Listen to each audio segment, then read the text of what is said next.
This is the Stephen A. Smith Show podcast. I'm Stephen A. Good afternoon, everybody. Welcome to the latest edition of the Stephen A. Smith Show, coming at you as I love to do every weekday. Jam-packed show coming at you today. Once again, we're talking NBA draft because that's primarily what there is to talk about.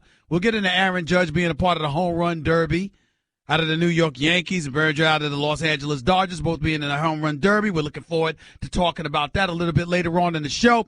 I will have three elite special guests today in hour number 2. One is Oscar De La Hoya, promoter extraordinaire for Golden Boy Promotions, obviously a former world champion himself. Of course, there is Saul Canelo Alvarez. He will be in the house. And, of course, the one and only Triple G himself, Gennady Golovkin. They will be in studio with yours truly today, hour number 2. Cannot wait to talk to those boys about their epic encounter scheduled for September 16th in Las Vegas, Nevada, the super fight of the year, arguably of the decade. I'm looking forward to talking about that one with all three of them. Oscar De La Hoya, Canelo Alvarez, Triple G in studio with yours truly. But the first order of business to get to is all of this stuff percolating about potential trades, actual trades that are scheduled to happen, and, of course, the NBA draft. First things first, I want to throw out Porzingis for one more point. Phil Jackson is not trying to trade Porzingis. Not at all. No matter what calls he's taking. He's not trying to move Porzingis. There are several people that interpreted me saying that. I'm not saying he's trying to trade Porzingis. I'm telling you Porzingis wants him out. And I think people have been misconstruing what I've been saying, so I just want to make sure of that. I'm being told that Porzingis wants Phil gone, not that Phil wants him gone. So let's make sure everybody understands exactly where I'm coming from in regards to that. Now to the news. Los Angeles Lakers reportedly have reached a deal with the Brooklyn Nets where D'Angelo Russell and Timothy Mozgov are going to be traded to the Brooklyn Nets for Brook Lopez and a number 27 overall pick in this upcoming NBA draft. This is scheduled to go down before the draft on Thursday night. Timothy Mozgov, $16 million he made this year, $15.2 million next season, $16 the season after that, $16.7 million in 2019-2020. D'Angelo Russell, obviously under a rookie wage scale contract, made $5.3 million this year. It's going to make $5.5 million next year. You got a team option on him after next year. You're stuck with the remaining 3 years if you are the Brooklyn Nets. They didn't mind taking those contracts and saving the Los Angeles Lakers in excess of $60 million, or approximately, rather, $60 million, because they know they need a point guard desperately, and D'Angelo Russell is no scrub. I think I was far too harsh with him yesterday. I didn't mean to say you could give him away for a box of cookies. I know he can play. His leadership ability is open for question when you sit up there and you course Nick Young, Ziggy Azalea, because you don't know how to keep your damn mouth shut and keep your phone off video. You put him in a bad spot, ultimately cost him his fiancée. That doesn't exactly endear you in the locker room. But he is young, relatively immature, and there's no question that he'll probably get over that. And the Brooklyn Nets desperately needed a point guard. And if you're the Los Angeles Lakers, you don't need it, because now it's clearly obvious that you have every intention of drafting Lonzo Ball with the number 2 overall pick out of UCLA this Thursday night. So it looks like LeVar Ball from Chino Hills with his son, a product of UCLA, is going to get the dream scenario where his son is going to be drafted number 2 overall by the Los Angeles Lakers. That's what this is all happening. If you're the Los Angeles Lakers and you ain't drafting Lonzo Ball, you don't get rid of D'Angelo Russell. So that's where we are with it. And now that we are there, we have to look at this trade. And the fact that almost $60 million in cap space has been created with an already commitment received from Paul George, who swears he's coming to the Los Angeles Lakers next summer unless they trade for him earlier. You're the Los Angeles Lakers. It begs the question, what do you do? Do you sit back and chill and wait? Watch Lonzo Ball get handed the basketball and guide this Los Angeles Lakers franchise into a new era. Do you do that and stand pat? Or do you pursue Paul George right now? Ladies and gentlemen, I take the latter position. I say you pursue Paul George right now. As great of a history and a tradition as the Los Angeles Lakers have, I got to be honest with you, ladies and gentlemen. I can't wait on Paul George. I got to go get him now because I can't trust that his mind won't be changed within the next years. After what Jim Buss and Mitch Kupchak did to this franchise, primarily Jim Buss, I don't really blame Mitch Kupchak. And you know, Mitch Kupchak was the one that signed Timothy Mozgov and did sign Luol Deng as well to those exorbitant contracts, 60 and 72 million respectively, which made no sense whatsoever. Mitch Kupchak was desperate because he was trying to save his job because he knew that Jeannie and them wanted to get rid of him. So he was desperate. It was fool's gold. It was stupid of him to do that, and he deserves to be criticized for it. But Mitch Kupchak has been a solid executive in the NBA for some time, and I'm not going to excoriate him. Nor am I going to excoriate Jim Buss for his lack of a basketball acumen, because I don't think he's lacking. Despite the fact that he was messing around with horses and horse racing prior to taking over the Lakers basketball operations, I'm still not going to hold Jim Buss accountable for that.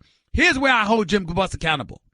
Regardless of what you knew, you prioritized your ego and your own personal feelings ahead of Laker Nation. And you deserve to be excoriated because of it. No matter what your personal feelings were, whether it's with your sister, one of your other brothers, with the family business, or whatever the case may be, you were supposed to put the Lakers ahead of all of that. Out of respect for your daddy, God rest his soul. Respect to the family, respect to Lakers Nation. You were supposed to put that ahead of your own personal feelings. You didn't do it. And as a result, the Lakers have stunk the last 4 years. Do I need to count the ways? Didn't pick Brian Shaw as your coach. Hired Mike Brown against Kobe's wishes. Brought in Mike Brown. And then got rid of him 5 games in the season number 2 because you wanted to hire Mike D'Antoni. But even when you hired Mike D'Antoni, you first met with Phil Jackson, who's inept as an executive but legendary as a coach. You went and promised him the job, and then like a thief in the middle of the night, you turned your back on him and gave the job to Mike D'Antoni when you told Phil he had until Monday to make the decision, and you hired Mike D'Antoni on a Sunday. And not only did you mess up by doing that, Dwight Howard, who we will be talking about today because he got traded from Atlanta to Charlotte, you had an opportunity to keep him because had you hired Phil back, Dwight Howard would have stayed instead of departing for Houston. But you didn't, and as a result, Dwight Howard didn't, and you left the shoulders of the franchise to be held up by Kobe Bryant, who you ran into the ground, contributed to tearing his Achilles, and as a result, nothing has ever been the same ever since. That's Jim Buss. Only good thing that came of Jim Buss is that he was so awful that Jeannie had no choice but to hire Magic. And I am here to tell you, ladies and gentlemen, Magic Johnson will definitely get the benefit of the doubt from me. He is a basketball savant. This man knows what he's doing. And by the way, ladies and gentlemen, when the NBA pre-draft camp was going on, it was Magic Johnson that was sitting there watching these boys. I think Phil showed up for about an hour. Magic Johnson was hanging out there. He's putting in the work. Unlike politicians who will remain nameless on this day, who promised America he would divest his interest in certain businesses and focus on doing his job. Magic Johnson has kept his word. Magic Johnson's putting in that work. Magic Johnson's trying to make things happen. Magic Johnson, in his first real move on the job, has shaved close to $60 million off of the Los Angeles Lakers cap obligations. unloaded a contract like Timothy Mozgov, still got a post scorer in Brook Lopez, and also got another first-round pick. I'm sorry, ladies and gentlemen. This is a damn good job by Magic Johnson thus far.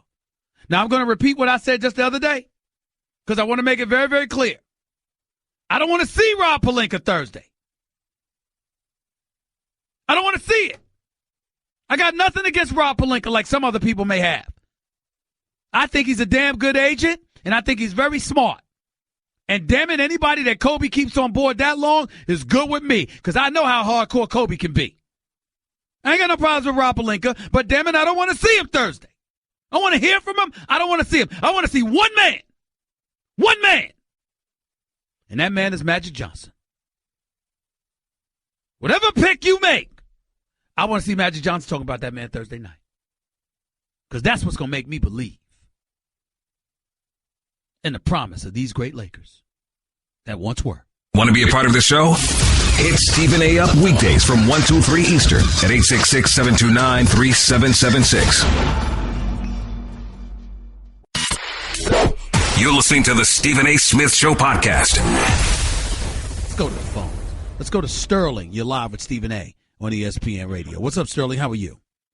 I'm good, Stephen A. Just want to let you know I watch all your shows, been keeping up with you as long as I've been watching sports, so I appreciate what you do. Thank you, bro. Now, my question is, what do you think about this scenario? If I was the Lakers, I would, and LeBron in general, if I was LeBron, I would talk to PG-13 and tell him, hey, come to Cleveland. Let's take a shot at the Warriors one time. We both shoot over to L.A. after this next season.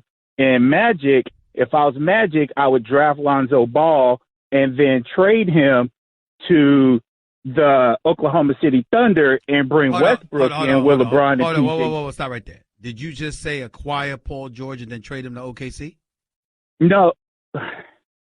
I'm thinking because the Cavs are in a situation where LeBron's going to leave after this year anyway, so why not rent PG-13 and him and LeBron both sign in free agency with the Lakers, and then the Lakers are going to get Ball, so why not trade him for Russell Westbrook, who already is speculated to go to L.A. and then Oklahoma City. Wait, hello. Yeah, trade who for Russell Westbrook? Trade Lonzo Ball and assets for Russell Westbrook, because Russell Westbrook. So let me stop.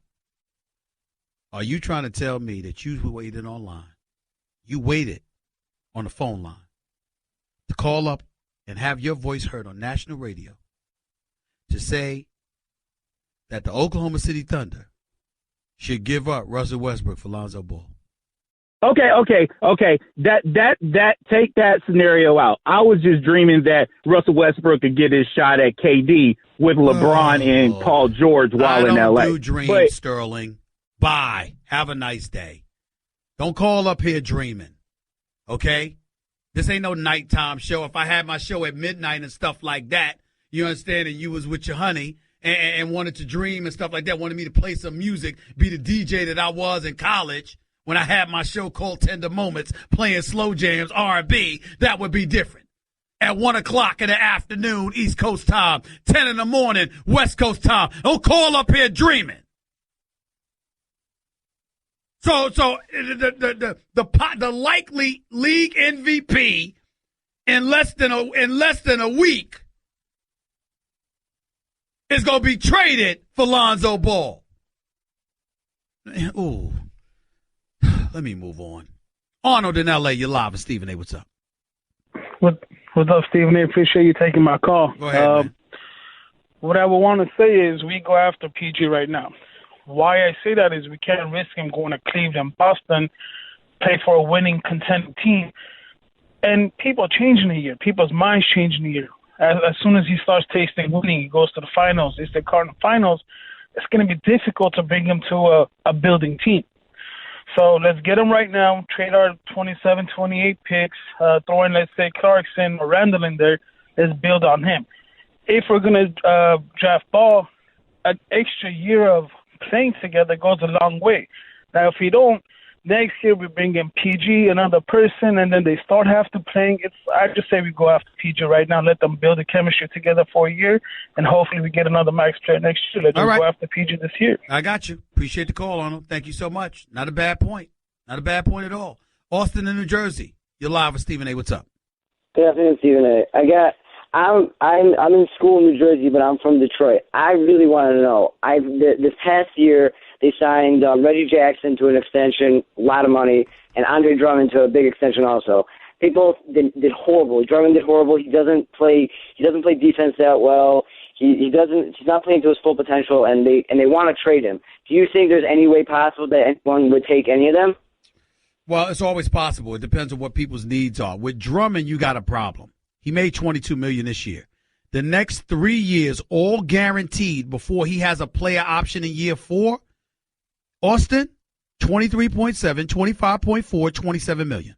He can't shoot free throws either.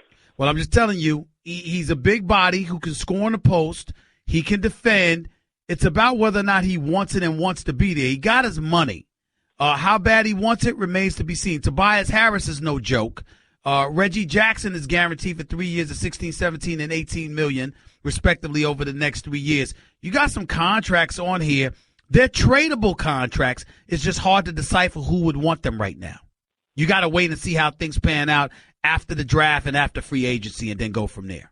You wouldn't think that any team in the draft would take maybe a lower player for Drummond because they'll take that the Pistons. You're not listening to me. You're not listening to me. I just gave you the exorbitant dollars. You're thinking about the player. I'm thinking about the money.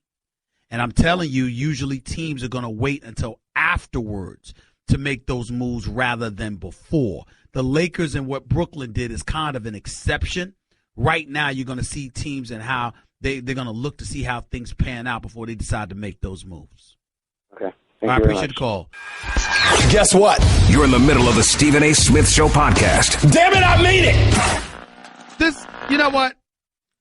Ladies and gentlemen, this is an aside to the sports issues that we're talking about. But I see, it's stuff like this that drives me crazy.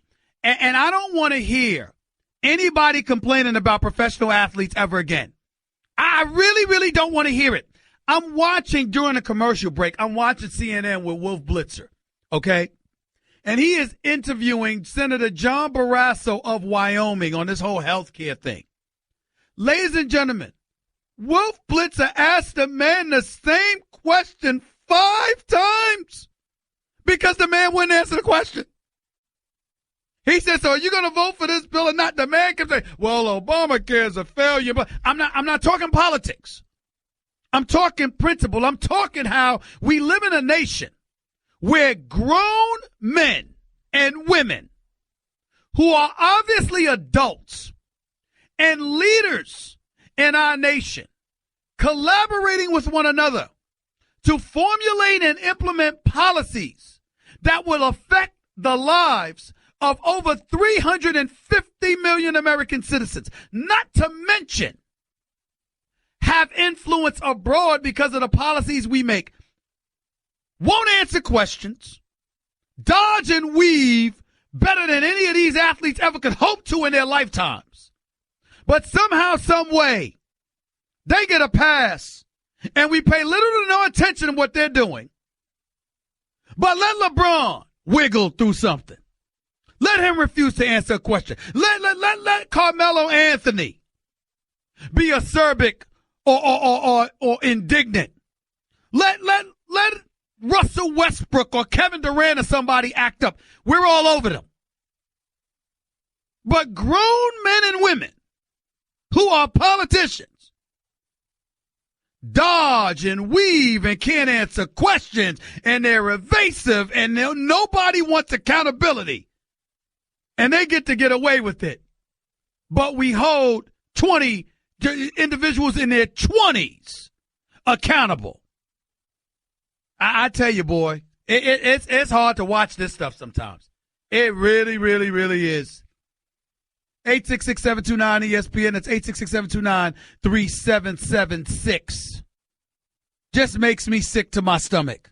By the way, before I go back to the phones, I also wanted to let y'all know about a story that was percolating because we had a situation where this guy, I don't know if y'all remember this story, but remember the tennis player James Blake? You remember how he was accosted by a police officer, an undercover police officer? Remember that happened last year? You know, he ended up filing an excessive force claim against New York City. Remember that? He was tackled by a plainclothes police officer after being falsely identified as a suspect in a credit card fraud ring. Well, apparently, he's withdrawn his claim against New York City. And ladies and gentlemen, I couldn't be more proud of him. Do you know why? He's withdrawn his claim against New York City in exchange for a legal fellowship in his name to investigate police misconduct. So he doesn't want any money. All the city has to pay is $175,000 towards his legal fees. That's it. Nothing else.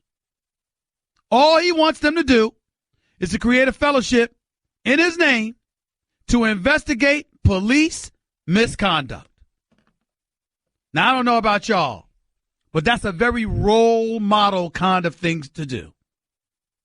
He didn't sit there and excoriate or paint the entire police department with a broad brush. The cop was excessive, threw him to the ground, handcuffed him, didn't mind embarrassing him, etc., etc. Didn't realize he mistook him for somebody that was being investigated in a fraud case. But the cop was excessive, and that was that. What does he do? The cop could have conducted himself better. And as a result, this fellowship is going to investigate it. Remember, it was last May, Officer James Frascatori reached a disciplinary settlement with the Civilian Complaint Review Board. According to the New York Times, he faced possible dismissal after the review board brought excessive force charges against him in the case. It's not clear how or if he will be disciplined under the agreement reached with the board, and the deal allowed him to avoid a public hearing. I don't like that. But then again, he is an undercover cop, so he shouldn't have to have a public hearing, because how are you going to be an undercover cop if everybody knows who the hell you are? So that does make sense. But to just highlight the incident in question, last May, Blake was leaning against a pole just outside the door of the Grand Hyatt New York in Midtown Manhattan in September of 2015. When Frascatori, dressed in plain clothes, approached suddenly, grabbed Blake's arm, and tackled him to the ground. Frascatori then cuffed Blake before the former tennis star was helped up and led away. Police said Blake was misidentified as being involved in a fraudulent credit card scheme that was being used, that was using the hotel for deliveries. Mayor de Blasio and then Police Commissioner William Bratton both apologized to Blake, who said, quote, extending courtesy to a public figure mistreated by the police is not enough. Beautiful gesture on the part of James Blake. Extending courtesy to a public figure mistreated by the police wasn't enough for him. But he wasn't after the money. Instead, what he did was have them create a fellowship in his name to investigate police misconduct. Obviously, he's sensitive to Black Lives Matter, to the Colin Kaepernicks of the world, and the issue of police violence against African Americans.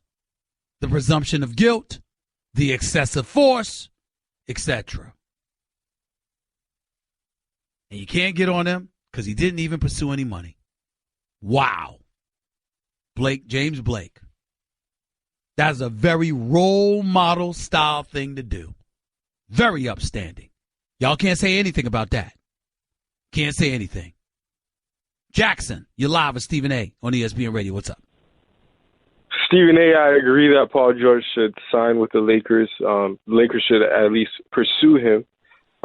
You want him to start over. You want him to start over with your organization. My one problem is Paul George being connected to the Cleveland Cavaliers, and you and Max not making it clear that LeBron again needs another superstar, another closer, someone that can step up in the fourth quarter And I'm calling you, Stephen A., to respond to that because you're not Mike and Mike, you're Stephen A.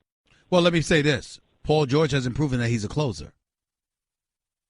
So you saying that LeBron James wants another closer, that's not necessarily true. Paul George hasn't proven he's a closer. We know he can play. We know he's an all-star. But he hasn't proven he's a closer. The difference between him and Kevin Love is that Kevin Love is a spot-up shooter who's a big boy and can post down low if necessary. Whereas Paul George is more of a guard-oriented player who's capable of playing on both sides of the ball because he defends considerably better than Kevin Love. That's the difference between the two. And you really don't need Paul George for just his offense. You need another defender who can defend opposing guards and small forwards. And that is what Paul George brings to the table. Well put. Thank you. Take it easy. Give Stephen A. piece of your mind. He is sorry. Call him weekdays from 1 till 3 Eastern. I mean, just trash. At 866-729-3776. Guess what? You're in the middle of the Stephen A. Smith Show podcast. Damn it, I mean it. Back to the phones we go. Richie in Queens, you're live with Stephen A. What's up, man? Hey, Stephen A., how are you, man? I'm good. Thank you for calling. What's up? Hey, just one comment and one question. The comment is, I was a fan of the way Magic played, but, he always came across as kind of like goofy, happy to me. I have a whole new respect for what this man has done after basketball. Everything this guy touches turns to gold after basketball, and I think he's going to bring the Lakers back in the next 3 or 4 years. Can I say something to you about the comment that you just made that I want you to consider for the future? Rather than, it's like George Foreman and looking at what some would deem to be that fake smile. Certain people reach a point, sometimes earlier, sometimes later in life, where they just are happy. They look at their life and they do what we all swear we should do, which is count their blessings and appreciate it.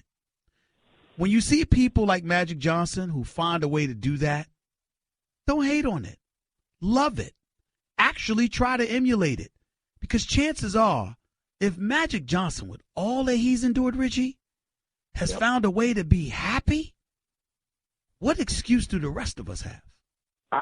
I know, man, and I never thought this guy had the kind of business acumen and the smarts, but he has proven it over and over again. A whole new respect for the man. Got you. Go ahead. Now, what's your question? Do you think that there is still major racism when it comes to former black athletes being GMs? I think times have changed.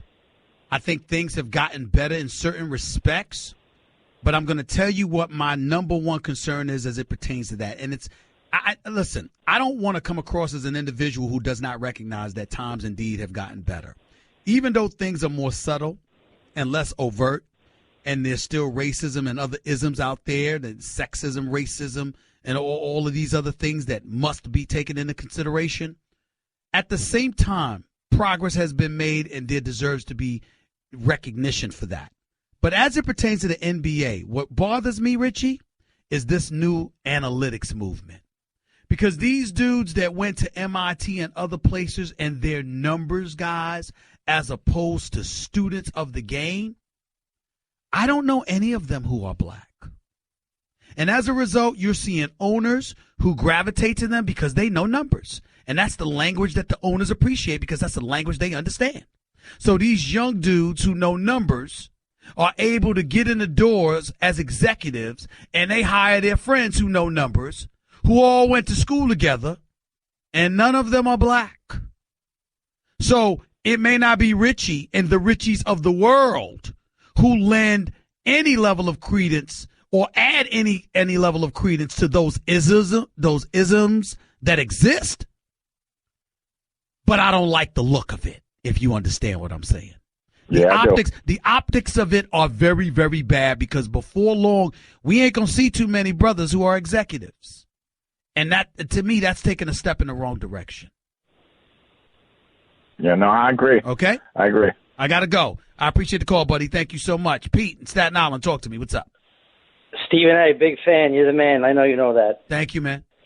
But listen, what a better time for you to pick up my call. I totally agree with you with the GM positions with the blacks and the race and whatnot. But this morning, as a Knicks fan who has nothing to look forward to, and, everybody wants Phil Jackson out, I heard something this morning that got me really excited as a Knicks fan, and that's one day you taking over Vice President of Basketball Operations from the New York Knicks. Dolan would never allow it, but I would honestly tell you this. I wouldn't give up my job for the Knicks job, but I would talk to ESPN and ask for permission to moonlight. I would absolutely do it. Bro. I would do it for free, and all I would need is 1 year. All I would need is 1 year, and I promise you I would do a better job than I see Phil Jackson doing. I promise you that. Because you know why? Because I would hire a coach and move the hell out the way. I wouldn't try to coach too. I wouldn't do that. I would hire somebody who knows what he's doing. And I would hire other people who will get the coach what he says he needs. And I would hold him accountable based on the results.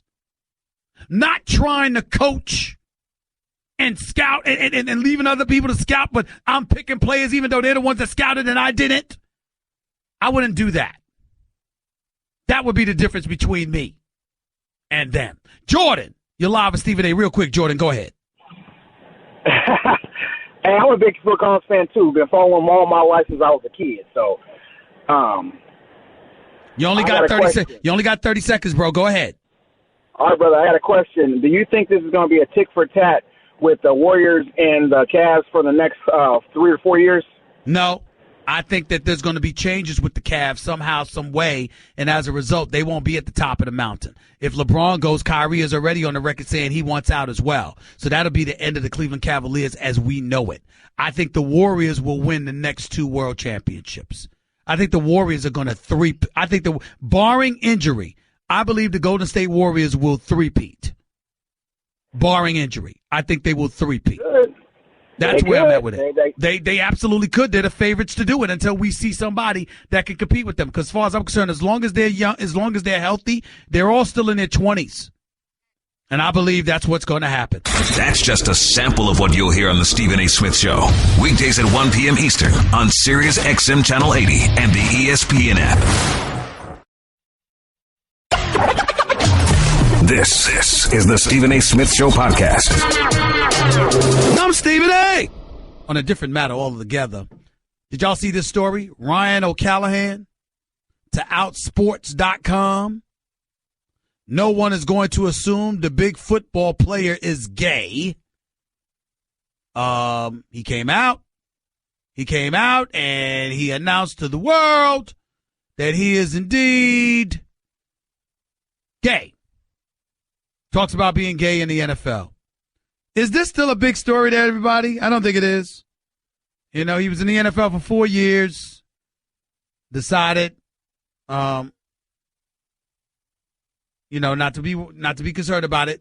Just looking at SportsCenter right now, NFL Live, Diana Rossini, Teddy Bruschi, and others, they're on NFL Live right now. Ryan O'Callahan says he found support among officials and teammates. He said success in the NFL held off suicide plans. Ryan O'Callahan talks about being gay in the NFL. Quote, people need to understand that we are everywhere. We're your sons, your daughters, your teammates, your neighbors, and honestly, even some of your husbands and wives. You just don't know it yet. It's not always easy being honest, but I can tell you it's much easier and more enjoyable being yourself than not living a lie. I'm going to tell you the one part I don't like about that. I actually can understand. Because of the shrapnel of criticism and the scrutiny and all of that stuff, I can understand a gay individual lying to a bunch of people about their sexuality. You know what the exception is? John, Nuno, Cat? He said the part, honestly, your husbands and wives. Why the hell are you lying to a husband or a wife? Now you done crossed the damn line. Because what you've done is you've pledged your life to somebody and asked them to pledge their life to you. But in fact, it's not you because you're admitting that you lied about your sexual orientation. Whether you're a man or you're a woman, you find out your spouse likes the same sex. I mean, damn. How are you supposed to overcome that? Now, everything else, listen, I'm not condoning lying or anything like that. And I don't understand the plight of the gay community because, damn it, I ain't gay. Just like if you ain't black, you don't understand the plight of being black. Even though I'd never change anything. I'm black and I'm proud. I love it. But if I did it, I wouldn't expect anybody that's not black to understand. So I'm not going to pretend to understand the plight of gay individuals. What I am saying, however, is they shouldn't talk with such a degree of normalcy as if it's okay to lie to a husband or a wife. Now, you walk in the street with friends or colleagues that you work with and people like that, and that's something that you want to keep to yourself. More power to you. Ain't none of anybody's business.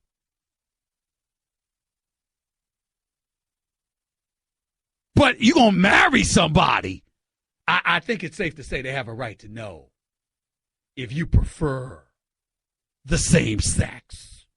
I think that's fair. I'm just saying. There's the one thing that I don't like when I hear from some, because certainly not all, not most, anything, but some within the gay community when you speak about as if it's okay to knowingly lie about your sexuality to somebody you've chosen to marry. I mean, some would sit there and say, shouldn't lie to anybody, period, especially somebody you're intimate with. Obviously, that's true. But to me, there's just an extra level of substance and, for lack of a better word, or even a word, profoundness to it. To literally marry somebody knowing you're lying. Come on now. Come on. 866-729-ESPN. That's 866-729-3776. That's enough about me on the subject of Ryan O'Callahan. One other thing, though, because I got to get this off my chest. And I'm going to say it again. That whole Michael Sam thing, I really wish ESPN would stop showing those videos. It annoys me. Calling out my own network. Could we start with the videos? The cake in the face and all of that other stuff. Get a room! Get a room!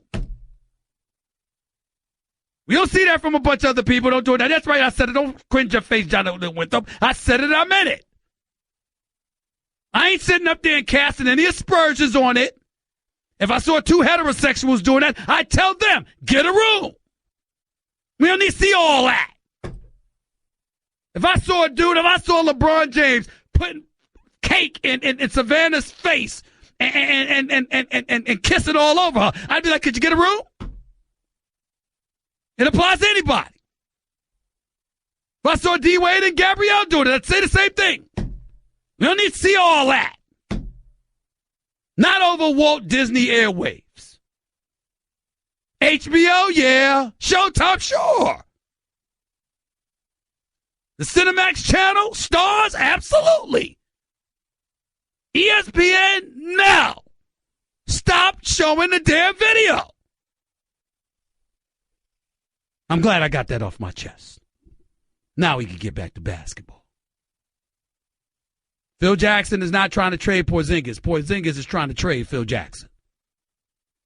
I just want to remind y'all about that. Oh, by the way, D. Wade was smart to opt in and take that $23.8 million, $24 million that Chicago is offering it to him because he's approaching the last year of his contract. Why pass on the money? Get the money and then have them trade you before the trading deadline expires. You can go to a championship contender, whether it's this summer or before February, and that is that.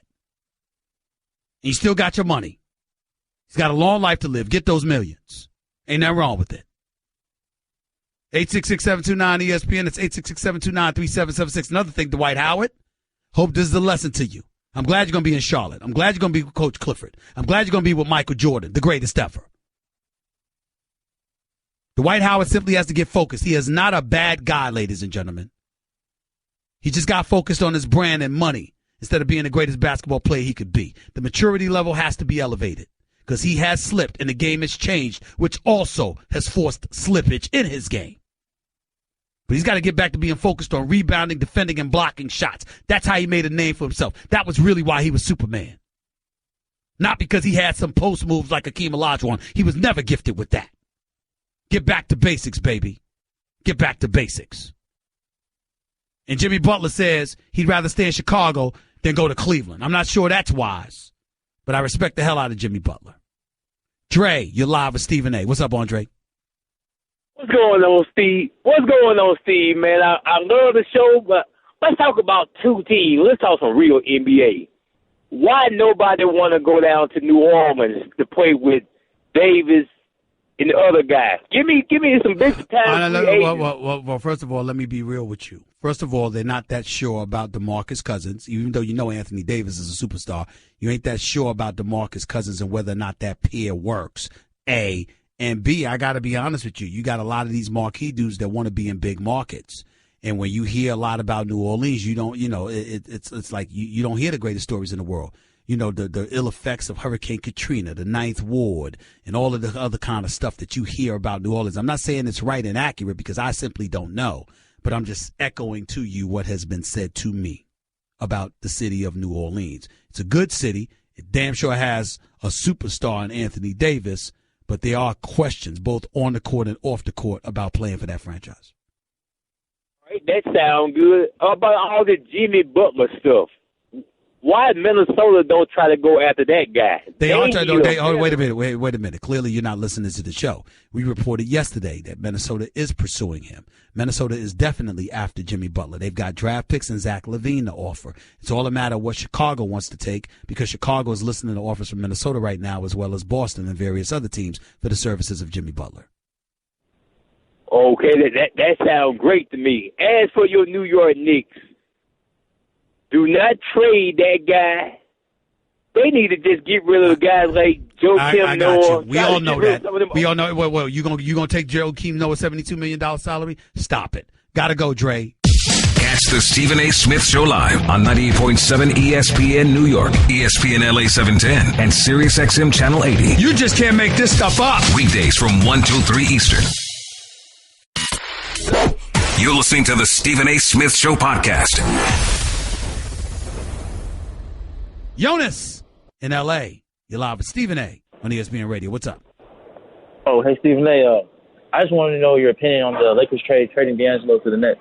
I want to know what your opinion was on that. I have no problem with it whatsoever. D'Angelo needed to go. I think he needed a fresh new start. He can play. He's not a scrub.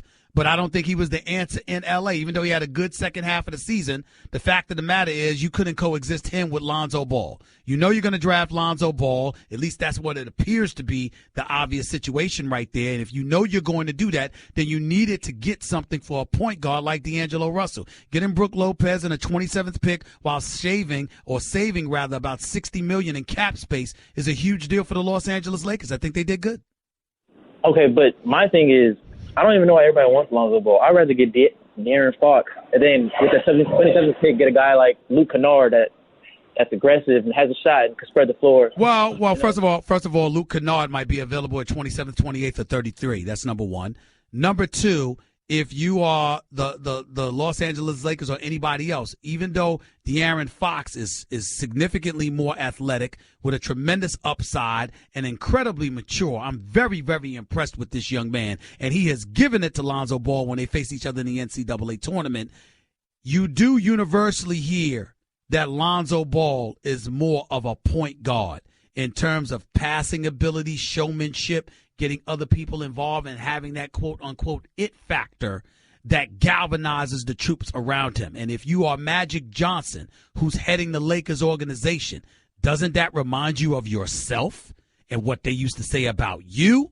That's why you pick Lonzo Ball if you are the Los Angeles Lakers. A Cali product and a product out of UCLA right down the block in Westwood, I don't see how the Lakers of all teams could pass up on Lonzo. I understand. Appreciate the call. Take it easy, man. Thank you. Darren, you're live with Stephen A. Talk to me. Hey, Stephen A. Yeah, first-time caller, definitely a long-time admirer. Thank you, sir. I wanted to ask you a question. I want to know what you think should be done, but then also what the reality of the NBA will become of it. Paul George, I think, he's got this year left. He did the right thing by telling Indiana. And I think that he should go to the Cavs for 1 year because I do believe that he will go to L.A. next year. So no, he's already promised the Lakers he's definitely going to L.A. next year, and that way anybody who gets him is only for 1 year, and the Cavs would fit that bill. The question is Indiana? Is there anyone Indiana is willing to take off your hands for Paul George's services without costing you a championship? Because if you keep Love but you get rid of Kyrie, that ain't going to cut it. Kyrie ain't going anywhere. You can move Love and for Paul George, which I would do in a heartbeat. But Indiana might want more than that. And I don't know if they're in a position to give it. Okay, I see that. But what I see also, too, LeBron, there's thin ice between him and Gilbert already, especially with what just happened. And Gilbert's just taking a sledgehammer and busted that ice. So LeBron's going to play for pride. He wants his championships and his legacy to continue. Bring Paul George in for that year. And I think LeBron's gone off also after next year. And Magic is sitting in a good spot to bring them both to L.A. And then I think what happens ultimately is that Boston winds up with Hayward and Butler somehow. What are your thoughts? Well, that's what I reported. Friday night, I was told that the reason why the Philadelphia 76ers even considered trading the number 3 pick was because Chicago wanted to move up to the number 3 slot and were willing to unload Jimmy Butler in the event that could happen. Boston got wind of it. Boston got involved in the talks. And from that point forward, Boston is entertaining the possibility of using the number 3 pick to acquire Jimmy Butler, and then they will go in free agency and grab Gordon Hayward. That's their plan. Whether or not it's going to happen depends on Chicago's willingness to cooperate. And that's really, really what it comes down to. Well, Stephen A., thank you very much. You have a blessed day, sir. You do the same. Chris, you're live with Stephen A. Talk to me. Yes, Stephen A. Good shows, great journalism. I was calling, I'm a scientist myself. I'm calling to share some new science I learned about this on the horizon. Affects athleticism greatly. And it goes to explain some of the disappearing acts we've seen from James Harden, Tiger Woods even. What it is called AMH, Athletic Momentum Hindrance Syndrome. And what this group of black scientists, actually, very proud of them, what they have been able to find out is there's actually a center for momentum in the human. And this center can be injured. And once the center is injured, we start getting the traits of athletic momentum hindrance syndrome. So how do you know that has something to do with James Harden and his performance in one game in the NBA Western Conference Finals? Well, it goes beyond one game. I believe James Harden had a bad performance maybe 3 years ago also. But Stop. Because I can't let you sit on here and promote something that we can't validate or anything like that. So you need to stop that right now. I respect it. I'll look into it, but I'm not going to let you go any further about that. What I will say to you, however, is this. James Harden had a bad performance 3 years ago. James Harden had a bad performance in one game of the Western Conference semifinals. And based off of that, you think science has something to do with it? Because if that's the case, it's applicable to everyone because everybody has a bad game. Everybody has a bad night. Everybody has a bad day. Scientists have done, they have documented going back, I believe, 8-9 years. Sir, answer my question. All you have to go on is the fact that the man had a couple of bad games? No, they have listed several of our great athletes. All right, send the information to my producer. I will look into it, and we'll go from there. But I'm not going to let you promote something that's unvalidated over the airwaves or something that scientists wrote in. I don't have time for that. Send it to my producers, and I'll read over it, and then I'll judge and gauge accordingly. 866-729-ESPN is the number to call up. That's 866-729-3776. Oscar De La Hoya, Canelo Alvarez, and Triple G promoting their fight September 16th in Vegas. They are here, live, in studio, in the house, up next. Getting into some boxing right now. This is big, y'all. Don't touch that dial. Guess what? You're in the middle of the Stephen A. Smith Show podcast. Damn it, I mean it! I love what I do for a living. But it is rare that I love work as much as I love it today. I had to be here for this. In studio, sitting right next to me, to my left, the one and only Triple G, Gennady Golovkin. To my right, Saul Canelo Alvarez. Obviously both champions. And, of course, the great Oscar De La Hoya, who was a world champion himself. But, damn it, he's an even better promoter now. Because he kept his word, ladies and gentlemen. He said this fight would happen, and it has happened. Oscar De La Hoya, Triple G, Canelo Alvarez in studio. How you guys doing? How's everybody doing? Everything's good. All right, let's get right down to it. We've waited for this fight for a long time. I mean, put into perspective, Oscar De La Hoya, I'll start with you, what this fight means to the sport of boxing. It means everything, basically, to the sport of boxing. It means that boxing is back. It means that that boxing is here to stay for many years to come, and it's all credit to Canelo and Triple G. It's all credit to yourself, my man. Yes. You pushed us. Yes, I did. did. You pressured us. Yes, I did. You made it happen. No, I wish I give you all the credit for that. But let me ask Canelo this question, because when I think, and if folks out there listening, if you hear it in the background, Oscar's going to interpret for Canelo Alvarez, and obviously you got somebody talking to Triple G as well, but Triple G can speak for himself too. Canelo, I got to ask you this question. We all wanted this fight. It appeared as if you wanted this fight very, very badly.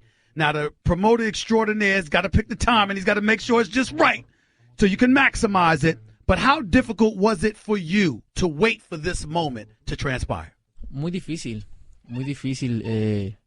para mí y creo que para todos, ¿no? En especial para mí porque yo en realidad quería esta pelea. Quería darle al público esta pelea, pero este tipo de peleas es una de las mejores de la historia. Entonces, este tipo de peleas tardan mucho tiempo. Entre comillas, tardó mucho, pero si tú ves otras peleas, han tardado 5 o 6 años. Esta tardó 1 año y medio, máximo 2. Entonces, estaba ansioso por esto. Gracias a Dios se dio y estamos muy, muy emocionados. Yeah, no, he was very anxious to make this fight. He wanted to make this fight for the fans, and but these types of fights take a while. And but luckily that we didn't take as long as other fights took to make. Obviously, we know which fight we're talking about. Pacquiao, Mayweather, yes, right. But this fight, yeah, took a little while. Took about a year and a half. But this fight here, it's coming at a perfect time, and he can't wait. Triple G, I'll turn to you. Do you feel this fight has arrived at the perfect time, or did it take too long for it to get to this point? Are you still at peak level? Or has there been slippage with Triple G like some critics have tried to say? No, absolutely. Absolutely, it feels great. And right now it's perfect time. Thank you, promotions, and thank you, Oscar. He knows middleweight division. Middleweight division is a little bit extra. Right now, Canelo, he's coming to middleweight division. This is maybe my point. Maybe I feel more experienced in the middleweight division. And right now, everybody, very excited. You said at one time where if he said this to me, Oscar, when he and I talked months ago, he would move down to fight a Floyd Money Mayweather. But you refused to move down to fight Canelo Alvarez. He said, Canelo walks around as the middleweight champion. This is the middleweight division. I'm not moving anywhere. Why did you feel that way at that particular time? And because, I'm not a very heavy guy. Special to Floyd, I go into 154. Not for Canelo, because I know him long time. We're the same size, same weight, and I won't bring special to middleweight division. Oscar said before, he's absolutely right. Middleweight division is extra category because, Sugar Ray Robinson, Sugar Ray Leonard, Carlos Monzon, everybody, Marvin Hagler, everybody, huge fan, huge champions stay in middleweight division. This is extra. This is biggest bonus. Biggest bonus for two people. Canelo, let me go back to you because you see, both of y'all have fought fighters who are good fighters, but damn it, they weren't on y'all level. They just weren't in the same class. I knew you were going to put James Kirkland to sleep. I knew you were going to put Amir Khan to sleep. It was a given, okay? I knew that was coming. Against Triple G, he's considered to be the bigger fighter, the natural middleweight, while you're moving up. Do you believe you're at an advantage or a disadvantage because of that? No, creo que no tengo ninguna ventaja y ninguna desventaja. Creo que esta pelea, yo soy un peleador fuerte. Creo que puedo marcar este peso perfectamente y sentirme fuerte. Entonces, creo que no es ninguna ventaja ni desventaja para mí. Voy a estar al 100% el 16 de septiembre. Si él me gana es porque es mejor que yo. Simplemente eso. Damn it, I gotta learn my Spanish. I gotta learn my Spanish. I'm trying to tell you, I gotta learn. It's getting caliente. But Let me tell you. He said, look, say? there's no advantage, there's no disadvantage. Mm-hmm. Look, he's going to be 100% ready. And if he beats me, it's because he's a better fighter. That's the bottom line. So, but he will be 100% ready, and there's no advantage or disadvantage. Oscar, I'll ask you this question because you know this, what I'm about to ask, better than any of these guys. Right. Does the better fighter always win? Not when it comes to two power punchers. What I feel is that in this case, they're both skilled. They both have experience, but there's always that factor of landing that one perfect punch and knocking your guy out. That's my experience. But look, whoever wins this fight is the better fighter, just the way Canelo said. But if you land that one punch where that you land perfectly, it's sayonara for that one guy who goes down. Before I get back to additional questions, Oscar, is there automatic rematch? Is a mandatory rematch clause in this contract for either fighter? Well, I mean, obviously, look, it all depends on the fight. Okay, I mean, you just never know. Right. You just never know. I mean, because I'm wondering, some fights have mandatory rematches. I was wondering whether or not this did. That's all. It's all in the negotiation, and obviously, it's. I'm gonna keep it behind closed doors. I respect that. Listen, I bowed the altar to Oscar De La Hoya right now because he gave me the fight I wanted when he said he would. So I got no beef. I got no beef with Oscar De La Hoya. It's Stephen A. Smith with Oscar De La Hoya, Canelo Alvarez, and Triple G right here on the Stephen A. Smith Show, ESPN Radio. Now, I'm not gonna insult anybody in this room by bringing up Floyd Mayweather, Conor McGregor. I'm not talking about it. I'm not going to bother y'all with that because we all know that's a mismatch. We expect Floyd to destroy a guy who never boxed before. I'm wondering, I don't want to come across as premature, but I don't know how many times we're going to have y'all here together. Whoever wins this fight, is it possible that you might call out Floyd to have, in your case, a rematch? Or in your case, an encounter with Floyd Mayweather? I'll go to you first, Triple G. Would you call out Floyd Money Mayweather if you win this fight against Canelo Alvarez? First of all, my focus, September 16th. Of course, I'm ready. This is my dream fight. Canelo, what about you? Because the lone loss on your resume was to Floyd Money Mayweather. Pues yo estoy concentrado 100% en esta pelea. Creo que es una pelea grande, es una pelea histórica esta que voy a hacer, pero me gustaría quitarme la espina. Me gustaría quitarme la espinita y tener otra segunda oportunidad, y creo que sería muy diferente a lo que pasó. Yeah, no, he obviously is focused 100% on Triple G, September 16th, but he would love to get revenge. He would love to get revenge because he's a totally different fighter than what he was when he fought Floyd several years ago. How are you different now than when you fought Floyd Mayweather? Soy un peleador con más experiencia. Soy un peleador más completo, con más confianza arriba del cuadrilátero. That means speed. I heard that. That means speed. Go ahead. Go ahead. Soy un peleador más completo, con más confianza arriba del cuadrilátero, más experiencia. Creo que eso lo dan las peleas y esa pelea me ayudó mucho para llegar a donde estoy. Yeah, that he's a complete fighter now. He's a more experienced fighter, and that fight helped him to get to where he's at now. He feels like he's a complete fighter now. Last question for each of you. I want a prediction from the both of you. A prediction. Okay, Triple G, what do you believe is going to happen September 16th? Canelo, what do you believe is going to happen September 16th? Triple G, you first. I believe this is a magic show. I believe I win. You win. By knockout? I don't know. This is boxing. Okay. What about you? And I know it's fans win. Please welcome watch my fight. Okay. Oh, you ain't got to worry about nobody watching the fight. Everybody watching the fight. I promise you. Please. Y'all don't even spend your money on promoting the fight. Leave it to me. I'm trying to tell you right now. Everybody's going to buy this fight. We ain't missing this one. Canelo Alvarez, what is your prediction for this fight, sir? Va a ser una pelea muy emocionante, donde habrá mucha emoción. La gente va a salir contenta. Y sin duda me van a levantar la mano y ese día es para los mexicanos, es fecha mexicana y va a ser un triunfo para todos. He said, without a doubt, it's going to be a very entertaining fight. It's going to be a very emotional fight. One of those fights where you're at the edge of your seat, like the old days. But without a doubt, my hand is going to be raised, and especially because it's September 16th, a Mexican holiday, my hand is going to be raised. First of all, I want to thank both of y'all, not just for your greatness as fighters, but I have no doubt that both of y'all are going to show up ready to rumble. And I got to give a special thanks to my man, Oscar De La Hoya. The man delivered on his promise. My brother said they were going to fight in 2017, and ladies and gentlemen, he delivered. In the past, you had the Don Kings of the world, the Lou Duvas of the world, the Bob Arons of the world. Golden Boy Promotions stepped up and handled your business in this one. Congratulations, man. All the best. I will be in attendance for this one. It's much. Don't worry about anybody else. Don't worry about any fights they might buy. Don't worry about that kind of stuff. I promise you, pay-per-view sales are going to be through the roof for this one. All the best to all of y'all. I'll see you in Vegas in a couple of months. Thank you Canelo very much. Alvarez, Triple G, Oscar De La Hoya in the house with Stephen A. on the Stephen A. Smith Show, ESPN Radio. Want to be a part of the show?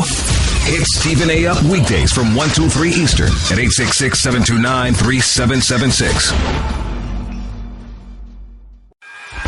Guess what? You're in the middle of the Stephen A. Smith Show podcast. Damn it, I mean it! Stephen A. Smith Show, ESPN Radio, right here back at you, 866-729-ESPN. That's 866-729-3776. Can't thank Oscar De La Hoya, Canelo Alvarez, and Triple G, Gennady Golovkin enough. Not just for being in studio sitting here next to me, but also just for having the fight, man. Boxing's a special sport, man. When guys take it seriously and address it with the seriousness it deserves and gives us the fights we crave to see. It means so much to me that this fight is taking place September 16th. Boxing needs it. Boxing craves it. And I got to tell you something right now. I think if Canelo Alvarez wins, he's going to call out Floyd Money Mayweather. And he's going to say, 50, you want it 50, you want a real 50-0, give me a rematch. And don't tell me there ain't going to be a non-figure fight for Mayweather, because it damn sure will be if Canelo Alvarez beats Triple G. There is no question about that. And you also have to take into account to say, listen, I love me some Floyd Money Mayweather, the boxer. He's brilliant. He's a magician. I believe in him. But I got to tell you something right now. When I look at him, I'm not giving you credit for 50-0 for beating a dude that's never boxed in his life in Conor McGregor. I'm not doing that. Hell, I didn't want to give you 49-0 for beating Andre Berto. But he is a professional boxer, and he was pretty good before he was taking too much punishment. But I'm telling you right now, I'm not inclined to give Floyd. Floyd ain't get no 50-0 mark from me for beating Conor McGregor. And Floyd is phenomenal and one of the greatest ever. But you got to fight somebody other than a first-timer to get credit for that.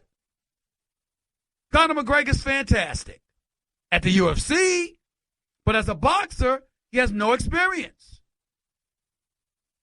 He really doesn't belong in a ring with Floyd. He should have never got the opportunity, but it's a big money fight. Can't knock Floyd for getting it. But I'm just telling y'all where I stand. I would love to see a Canelo Alvarez Floyd Money Mayweather rematch. I really would. But Canelo got to beat Triple G, and I don't see that happening. Let's wait and see, though. Felix in New Jersey, you're live with Stephen A. What's up? Hello. Yeah, Felix, you're live on the air, buddy. Go ahead. How you doing, Stephen A.? First-time caller. Thank you. Go ahead. I had a quick question for you about the Knicks. Do you think this sounds logical? All the talk LeBron leaving in a year, now that we have Porzingis and Melo still there for another year probably, as the way things are going. Can you see LeBron coming to New York? Do you know the fact that Melo and him are really cool friends? All I can tell you is that I was told that LeBron James will never play for the New York Knicks as long as James Dolan and Phil Jackson are there. The both of them? Not just Dolan, but both of them? Definitely Phil. He won't play for Phil. You know their background. Yeah, I know. I'm hoping, hopefully after this year, Phil will be gone too. So that kind of He don't want no parts of Phil. And the New York Knicks are in a dysfunctional environment with Dolan, but he will. I was told he will never play for Phil. And that's what I'm saying. Hopefully, by the end of this year, Phil will be gone, and with him becoming a free agent and Melo probably still staying around. I apologize. Friends. I apologize. I was told he would never play for Phil or Dolan. Okay.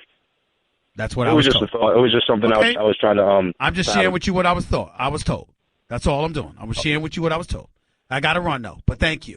Let's go to Josh in Jersey. You're live with Stephen A. What's up? Real quick. What's up, Stephen A.? How you doing today? I'm all right. Go ahead, man. All right, so I just had a quick question. So we're talking about LeBron possibly going to L.A. I know there's all of that chatter going on, but I honestly want to know, even if he does go to L.A., say let the Lakers, the stars align for them, and they get Paul George and Lonzo Ball, which is presumably going to the Lakers, he turns into a stud. I don't think that even if they get LeBron James, they can step up to this Warrior team right now. Like, I don't think anybody can really dethrone them, especially a team built over a season or for free agency. Probably right. We'll talk about that more tomorrow, though. I appreciate the call. Rashad, you got 30 seconds. Go ahead, bro. Floor is yours. Rashad. Sorry, man. Your signal's terrible. We can't hear you. You'll have to call back tomorrow. Got to get on out of here. I want to thank Triple G, Canelo Alvarez, and Oscar De La Hoya for coming in, sitting in studio with yours truly. It was an honor and a privilege to have them. Definitely looking forward to that fight September 16th. I will be there, but I'll also be in Vegas for Floyd Money Mayweather, Conor McGregor for August 26th. Definitely looking forward to that as well. That exhibition, that spectacle, that demolition expected to be exercised by Floyd Money Mayweather. Looking forward to the Lakers drafting Lonzo Ball after this trade went down, and the Knicks keeping Porzingis and possibly pushing Phil out. Talk to y'all in 22 hours. Peace and love. That's just a sample of what you'll hear on the Stephen A. Smith Show. Weekdays at 1 p.m. Eastern on Sirius XM Channel 80 and the ESPN app.